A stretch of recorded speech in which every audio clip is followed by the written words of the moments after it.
Hello tout le monde, aujourd'hui on va apprendre à faire une image en low poly.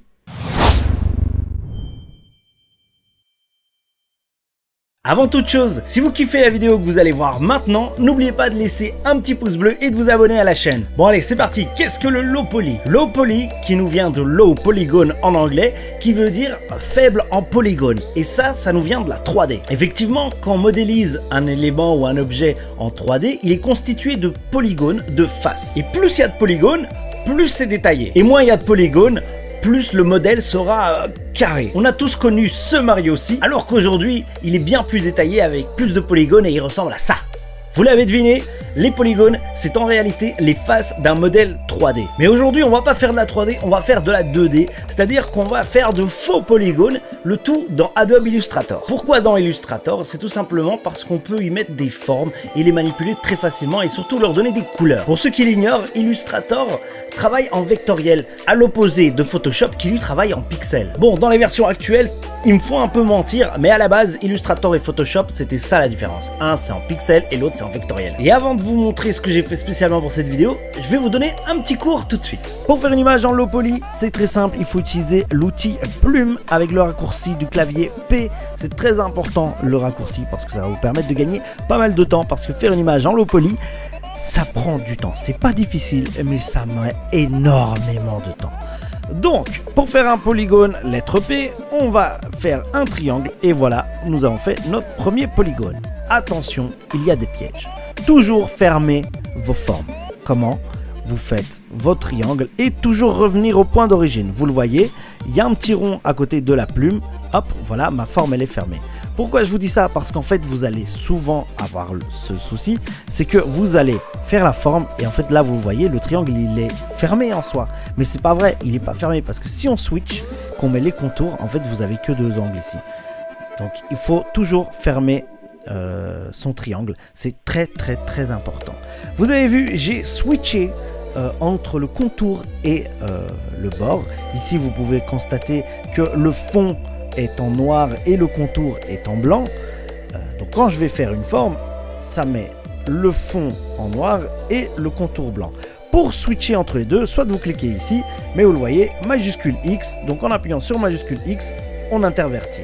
Pourquoi c'est très important? Parce que quand on va utiliser le troisième outil qui est la pipette, qui va nous permettre de prendre la couleur de la zone d'en dessous, eh bien il faudra intervertir entre le transparent et la couleur de fond. Parce que par défaut, quand vous allez le faire, vous allez avoir la couleur, la dernière couleur utilisée.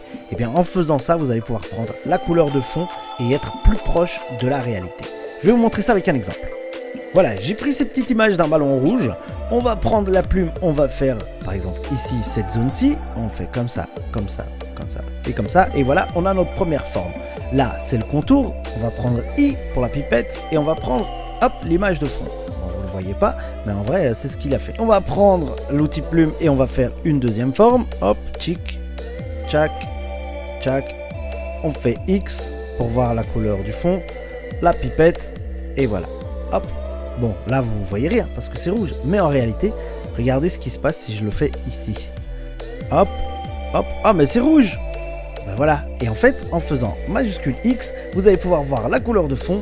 Vous faites la pipette et vous prenez et vous allez prendre la bonne couleur. Et comme ça, c'est très bien. Et c'est plus, meilleur, mieux, plus, mieux, ok. Voilà. Petite astuce aussi, histoire de pas s'en mêler les pinceaux, c'est d'afficher la grille. Comment faire? Eh bien, vous allez dans Affichage, vous faites afficher la grille. Et bien sûr, histoire que vos formes snappent bien à la grille, que ça colle bien aux jonctions de la grille, dans Affichage, toujours, vous allez magnétisme de la grille. Ça va vous permettre, quand vous utilisez la plume, de snapper bien sur les coins. Je vais vous montrer, je vais agrandir un petit peu le maillage. Voilà, au lieu de 5, on va mettre 20 mm. Et regardez, quand je prends la plume, ça va toujours snapper dans le coin de la grille, tout simplement. Et ça va vous permettre ainsi de faire des formes un petit peu mieux et surtout qui vont bien snapper ensuite les suivantes. Voilà, hop, hop. Et hop. Bon, ici, vu que le maillage est très grand, ça me donne très peu de possibilités. Mais si le maillage est un petit peu plus petit, eh bien, je pourrais faire des formes bien plus complexes et bien plus proches de sûrement le modèle que vous allez choisir. Autre petite astuce, et c'est même un conseil quasi obligatoire, c'est de verrouiller le calque où il y a l'image de base. Parce que si vous la bougez, eh bien ça ne sera plus pareil. Pour la verrouiller, il suffit d'aller dans calque et d'activer le petit cadenas. Mais avant, vous le constatez, l'image cache la grille. Donc on va devoir rendre cette image un petit peu moins opaque. Donc on va dans aspect, opacité, et on va la mettre par exemple à 80%. Et là on voit la grille s'afficher. Attention, quand vous allez faire vos polygones, eh bien ça va prendre la couleur actuelle de la forme. Ça veut dire que ce sera un petit peu plus fade. Donc ça on pourra soit le modifier après, soit utiliser Photoshop pour accentuer les couleurs de votre dessin une fois terminé. Donc comme je vous l'ai dit, on verrouille le calque. Et bien sûr, on fait un autre calque puisque celui-ci étant verrouillé, on ne peut plus travailler dedans. Et dans le calque 2, ou vous le nommez comme vous voulez, eh bien, on va commencer à faire les formes pour ce ballon. Voilà. Bon voilà, maintenant que vous savez comment on fait une image en low poly sur Illustrator, je vais vous montrer ce que moi je sais faire sur Illustrator.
Et voilà le résultat.